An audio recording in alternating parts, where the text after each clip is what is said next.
How about this guy? Tumas Haikinian?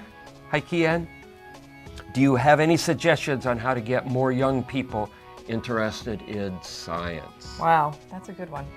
I think we have to get out there early. You got to get them when they're really young. and just kind of energize the way they're being educated and stuff. And I think the more hands-on kinds of things you can do with kids, the better, because you engage them in a very different way. And I'm hoping, stuff like this opens up questions for kids too. But a couple comments on getting young people interested in science. One, you can't be into science and into instant gratification. Science is hard work, and it takes a long time of hard work to make even a small advancement. So that's one thing to think about. You're in it for the long term. You got to have this long-term view. The other thing about science, it's the key to doing everything cool in life. You want to go to Antarctica, you want to collect data on ice cores or something, be a scientist. You want to go to the bottom of the ocean and study plate tectonics or benthic bottom layer creatures or whatever might be there, go into science. The sky is literally not the limit when you go into science. And you can get other people to pay you to go to these really amazing places and do all this scientific investigation. So that's another aspect about science. And then a third aspect, and this deals with math and science and engineering. If you want to fly in space, if you want to do what Nicole and I do for a living, we're going to a place where you need a machine to keep you alive. You need a machine to take care of you. And you need to know how that machine works. And you need to know how to take care of that machine. And that takes math and science and engineering right now.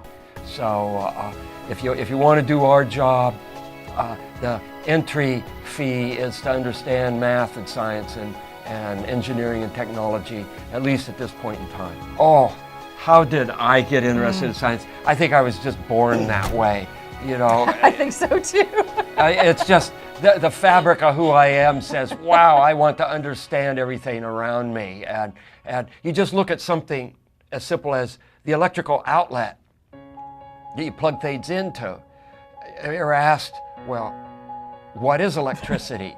What kind of electricity is this? Why is this particular kind of electricity fed into electrical outlets in your home, but a different kind of electricity might be fed into electrical outlets in a factory or something? And so just these questions about why is our world the way it is, and why is my house comfortable to live in when it's hot outside, and also comfortable to live in when it's cold outside. What makes it that way? How do these machines work? So I don't know whether it's a blessing or a bane, but I'm always asking these questions, trying to figure out the answers. Well, I think that's what it's all about, curiosity. I mean, I think that's what spurs it on to begin with, whether you know it's inside you or not.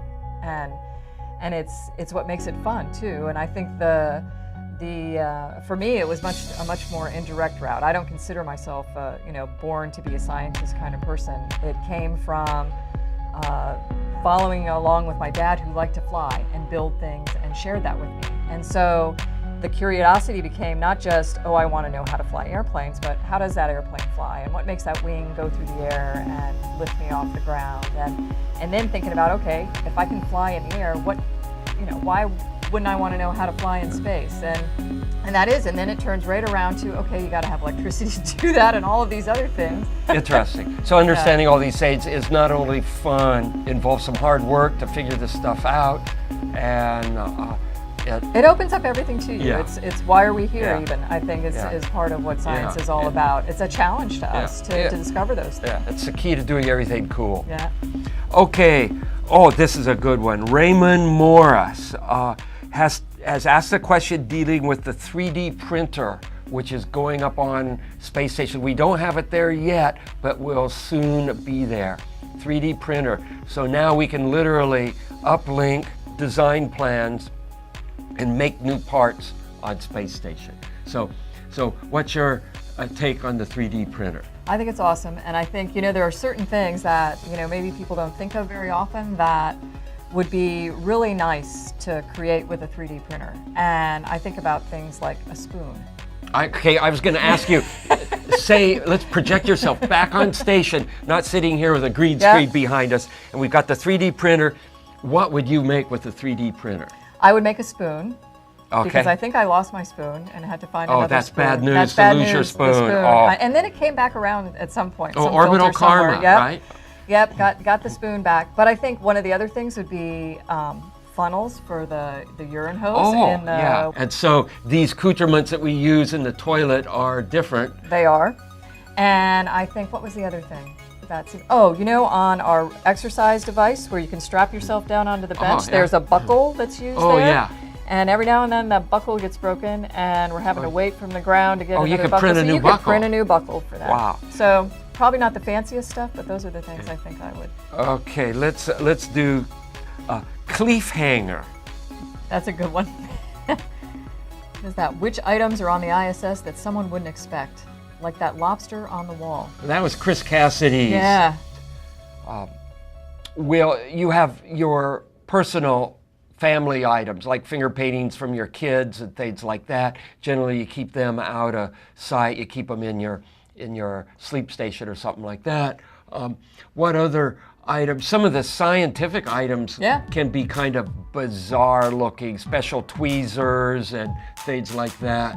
Combustion chambers. Combustion chambers that look like bank really vaults. Cool, yeah. Right? That one, the Sirac, looks like you're opening a bank vault when you get inside of this combustion chamber. And I think that's a really good point because, most of the time when you're looking into a view of the space station, you see these white panels and you see cables and computers on what looks like the walls and the ceiling and the floor and stuff, while there's really no up or down. But there's really cool stuff behind all those panels. And, the combustion chamber being one of them, the equipment that helps clean our air. There's all kinds of the workings to the urine processing assembly and the water assembly and all of that stuff that's churning and doing really cool stuff that just looks like a big white panel when you look at station. There's neat stuff going on. Yeah, there's neat stuff behind those panels. And then you might have a couple musical instruments hidden behind the panels somewhere too. That quite a few, crew members really. have been known to play. Yeah. Let's see if we can remember all the different musical instruments. There's been a trumpet. Yes. A keyboard. Yes. Several guitars. Flutes. Oh, you know what? Maraca kind of things. I think I saw Shannon with one of those. Okay. Oh, and then I flew a didgeridoo. You did. And then I made a didgeridoo from a vacuum cleaner hose. And some of those things are still, stay up there too. A lot of these instruments just stay there. Yeah. This wraps up ISS Mailbag. And stay tuned for next week. Thanks for having me.